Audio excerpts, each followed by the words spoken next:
Hello students. तो अब हम चालू करते हैं पहले चैप्टर का सेकेंड लेक्चर। तो अभी तक मुझे लगता है आप लोग को पहले लेक्चर में commutativity, what is rational numbers, natural numbers, ये सब अच्छे से समझ आ गया होगा एंड उन सब के बीच के डिफरेंसेस भी समझ आ गए होंगे। तो अब हम आगे बढ़ते हैं और देखते हैं इंडेक्स में कि आज हम क्या क्या पढ़ने और सीखने वाले हैं। ओके स्टूडेंट्स, सो इस लेक्चर में हम एसोसिएटिविटी देखेंगे। वो भी एक प्रॉपर्टी होती है जैसे कम्यूटिविटी होती है। एंड फिर हम देखेंगे how to represent rational numbers और numbers on the number line. फिर negative of a number and reciprocal. फिर role of one. And the last topic will be rational number between any two rational numbers. ये थोड़ा अजीब लगेगा आप लोग को पहली बार देख के, बट है सब बहुत इजी। ये चैप्टर ही बहुत इजी है, अगर थोड़ा ध्यान दोगे तो टॉप मार जाओगे इस चैप्टर में। तो एक बार हम रिवाइज कर लेते हैं, थोड़ा सा रिकैप देखते हैं कि कैसे डिवाइड होते हैं ये rational, real, integers, whole, natural and irrational numbers. तो ये वेन डायग्राम बड़ा ही सिंपल तरीका है एक बार रिवाइज मारने के लिए कि रैशनल नंबर्स के अंदर क्या क्या आता है एंड रियल नंबर्स के अंदर क्या क्या आता है। सो आप एक बार ध्यान से देख लीजिए, आपको हमेशा ये चीज़ याद रखनी पड़ेगी, बहुत काम आएगी। ओके, सो अब हम आगे बढ़ते हैं एसोसिएटिव प्रॉपर्टी की तरफ। सो एसोसिएटिव प्रॉपर्टी, जैसे मैंने अभी आपको बताया, ये बाइनरी ऑपरेशंस का एक कोर कंसेप्ट है इन मैथमेटिक्स। ठीक है, इसमें ऐसा लॉजिक है कि मैं आपको इसका एक सिंपल तरीका दिखाता हूँ, इसमें बहुत डेफिनेशंस की ज़रूरत नहीं है। एसोसिएटिव प्रॉपर्टी में आपको मिनिमम 3 नंबर्स चाहिए होंगे वो प्रॉपर्टी को शो करने के लिए। ठीक है, जैसे ए पिछले कम्यूटेटिव में आपको खाली 2 ही नंबर्स की ज़रूरत पड़ रही थी, ए और बी हो गया तो a plus b is equals to b plus a करके आप कम्यूटेटिव प्रॉपर्टी दिखा पा रहे थे। पर एसोसिएटिव में आपको 3 नंबर्स चाहिए होंगे। ये जैसे मैंने यहाँ पे बनाया हुआ है, ए डैश ब्रैकेट में बी डैश, फिर सी डैश, सी ब्रैकेट, फिर is equals to bracket a dash b bracket dash c. तो इसमें आपको मिनिमम ये 3 नंबर्स चाहिए होंगे। जैसे मैंने लिखा हुआ है 3 numbers are required. Associative property in simple terms refer to the grouping of numbers. It is mainly used to regroup things, and any time type of computation depends on things being regrouped. तो ये बहुत ही easy चीज़ है, इसमें एक group ज़रूर होता है। जैसे 2 एलिमेंट्स का एक ग्रुप बनाया हुआ है, पहले में बी और सी का है, दूसरे में ए और बी का है। तो ये प्रॉपर्टी ऐसा कहती है कि ग्रुप में अगर तुम कोई और एलिमेंट डालते हो, तीसरा एलिमेंट डालते हो, तो क्या वो आंसर सेम रहता है कि नहीं, और अगर रहता है तो किन किन कंडीशंस में रहता है और किन किन नंबर्स के साथ ही एसोसिएटिव प्रॉपर्टी ये शो करता है। ओके, सो अब हम होल नंबर्स के ऊपर एसोसिएटिव प्रॉपर्टी अप्लाई करके देखते हैं। तो जब हम एडिशन करते हैं तो क्या ये एसोसिएटिविटी चलती है कि नहीं। तो एसोसिएटिविटी एडिशन में वैलिड होती है, वो सब्ट्रैक्शन में नहीं होती है, मल्टीप्लिकेशन में होती है, डिवीजन में नहीं होती है। तो ये देख के आपको कुछ याद आ रहा है, कुछ ऐसा ही आपने देखा था कम्यूटेटिव प्रॉपर्टी में, स्टूडेंट्स देखा था ना। सो एग्जैक्टली वैसा ही है होल नंबर्स में एसोसिएटिव प्रॉपर्टी के लिए भी। एंड आप इंटीजर्स में देखोगे तो उसमें भी सेम ही है कि एडिशन में एसोसिएटिविटी शो करेगा, मल्टीप्लिकेशन में शो करेगा, बट सब्ट्रैक्शन और डिवीजन में शो नहीं करेगा। आप चाहे तो एक बार इसका एग्जांपल देख सकते हैं कि 5 - 7 है, उसके बाद अगर वो ब्रैकेट में जाता है तो वो शो नहीं कर पाएगा। अगर आप इसको ऐड करके देखें पहले वाले को, तो 5 माइनस ब्रैकेट में माइनस है, क्योंकि अगर ये 4 आता है, जैसे 5 - 4 हो जाएगा, तो उसका आंसर 1 आएगा लेफ्ट हैंड साइड पे, एंड राइट हैंड साइड पे इसका आंसर आएगा -2 -3, दैट विल बी -5। तो आप देख सकते हैं कि दोनों के साइड आंसर अलग अलग आ रहे हैं। Okay, so same goes for division, उसमें भी अलग अलग ही आएगा। Okay, so for rational numbers एक बार देख लेते हैं। Rational numbers are associative under addition and multiplication. So इसमें भी यही सेम आपको कम्यूटेटिविटी में दिखा होगा। If A, B, C are rational numbers, then associative property under addition P plus Q plus R is equal to P plus Q plus R. Okay, ये बहुत ही easy है, मैंने यहाँ पे एक एग्जांपल भी दिया हुआ है, वो आप एक बार ध्यान से देख लीजिए, प्लस आंसर भी लिखा हुआ है। ये एसोसिएटिविटी एडिशन एंड मल्टीप्लिकेशन में शो करता है। सो अब हम रोल ऑफ वन देखते हैं। स्टूडेंट्स, ये थोड़ा अजीब लगेगा आपको कि इतनी अजीब सी चीज़ हमें क्यों पूछी जा रही है। तो रोल ऑफ वन होता क्या है, आप कोई भी नंबर को 1 से मल्टीप्लाई करो तो क्या आता है, वही सेम नंबर आता है। तो वही है स्टूडेंट, जिसमें वही दिया गया है, we say that 1 is the multiplicative identity for rational numbers. आप किसी भी नंबर को अगर 1 से मल्टीप्लाई करते हो तो सेम ही नंबर आएगा। ओके, सो ये तो बहुत ही ईजी लगा होगा, right. Negative of a number. अब नेगेटिव ऑफ अ नंबर ये बोलता है कि कोई भी नंबर को अगर उसके नेगेटिव नंबर से ऐड कर देंगे तो उसका आंसर ज़ीरो आता है। तो अभी इस चैप्टर में हमें एक्सरसाइज में ऐसे क्वेश्चंस भी आएंगे।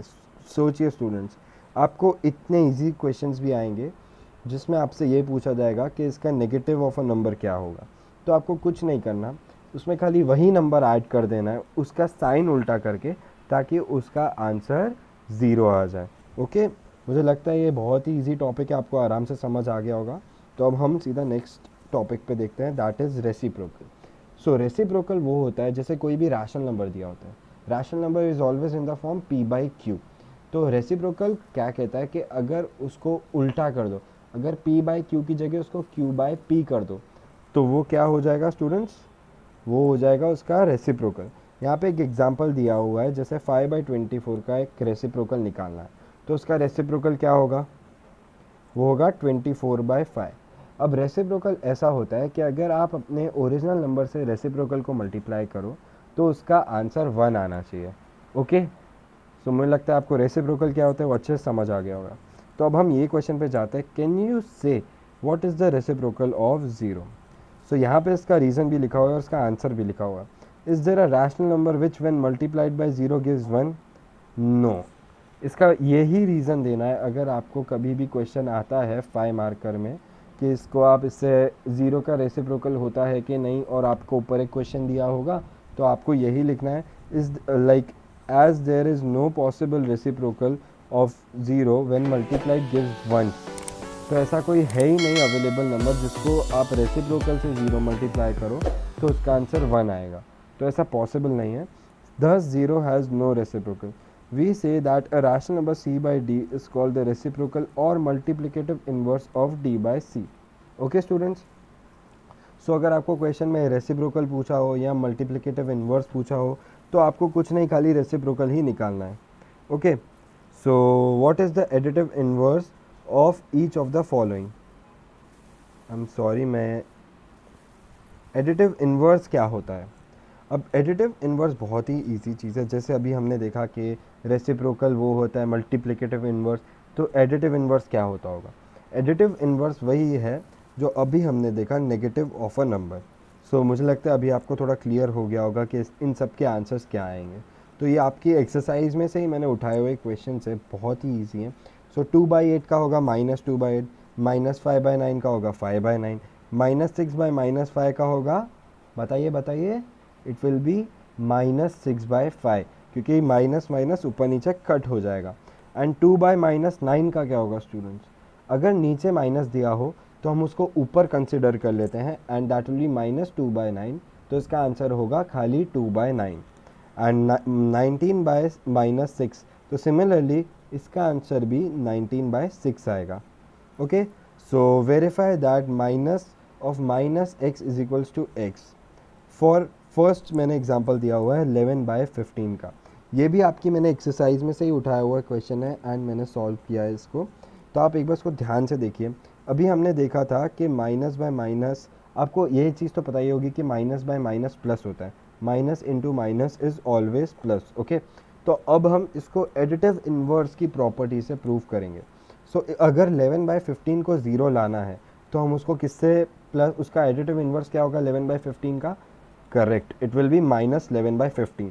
सो -11/15 जब हम लेते हैं दैट बिकम्स -x, अगर हम 11/15 को x कंसिडर करते हैं तो अब अगर हम -11/15 का एडिटिव इन्वर्स निकालेंगे तो क्या होगा, करेक्ट, इट विल बी 11/15।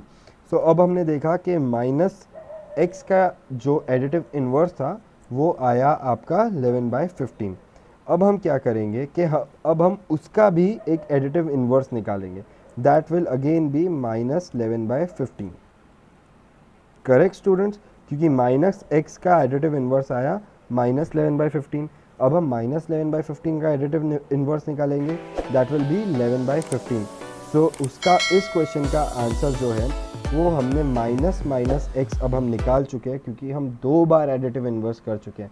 मुझे लगता है अभी आपको थोड़ा थोड़ा समझ आ रहा होगा मैं क्या कह रहा हूँ। मैं आपको एक बार फिर से समझा देता हूँ। हमने ये क्वेश्चन को प्रूव करने के लिए, ये क्वेश्चन अगर आपको स्टूडेंट्स पेपर में आता है तो आपको यही मेथड से प्रूव करना है, और कोई मेथड मत यूज़ करना। पहले हम x लेंगे जो हमें नंबर दिया हुआ है, फिर हम उसका फर्स्ट टाइम एडिटिव इन्वर्स निकालेंगे तो वो हो जाएगा -x, फिर हम उसका एक बार और एडिटिव इन्वर्स निकालेंगे तो वो हो जाएगा -x, और आपका फिर से सेम नंबर 11/15 आ जाएगा। मतलब अगर आपको ये क्वेश्चन दिया है तो आपको इसमें 2 बार एडिटिव इन्वर्स निकालना है। ओके स्टूडेंट्स, सो अब हम हमारे लास्ट टॉपिक पे जाते हैं, that is second last topic actually, representation of rational numbers on the number line. तो ये बहुत ही ईजी है, मुझे पता है आप लोग को नंबर लाइन पे नंबर्स लिखने आते हैं और नंबर्स रिप्रेजेंट करने भी आते हैं। तो नेचुरल नंबर्स तो मुझे नहीं लगता आपको कोई डाउट होगा, होल नंबर्स में खाली आगे एक ज़ीरो आ जाता है, एंड जो इंटीजर्स होते हैं उनमें ज़ीरो के पहले भी नंबर्स -1 -2 -3 ऐसे लेफ्ट हैंड साइड पे भी इन्फिनिटी तक जाएगा, and natural and whole numbers में खाली राइट हैंड साइड तक इन्फिनिटी में जाएगा। एंड जो रैशनल नंबर्स होते हैं उनको हम 0 -1/2 2 3 4 -7/6 4/7 ऐसे करके भी रिप्रेजेंट कर सकते हैं। तो ये जो रैशनल नंबर्स है इस पर एक और टॉपिक आएगा इस चैप्टर में, that will be to find a number between two rational numbers. Okay, so यहाँ पे अभी 1/8 को अगर आपको रैशनल नंबर्स में नंबर लाइन पे रिप्रेजेंट करना हो तो अब आप उसको कैसे करोगे? तो ये बहुत ही ईजी है। हमें पहले क्या करना है, पहले देखना है 1 है ऊपर और नीचे कोई नंबर है। तो अगर मैं ये बहुत ही आपको सिंपल सी ट्रिक सिखाता हूँ स्टूडेंट्स, अगर आपको नीचे 3/7 दिया हो या 3/8 दिया हो, तो अगर आपको ऐसा दिया हो ना, तो पहले तो आप उसको देखिए कि वो उसका जो डिवाइड करके आंसर आ रहा है 1 से नीचे आ रहा है या ऊपर। जैसे 1/8 है तो 1 से छोटा है, अगर 3/2 है तो 1 से बड़ा है, तो हमें उसमें 2 तक लेना पड़ेगा। हमें पहले खाली डिवाइड करके रफ नंबर पता करना है कि ये नंबर कहाँ तक जाएगा।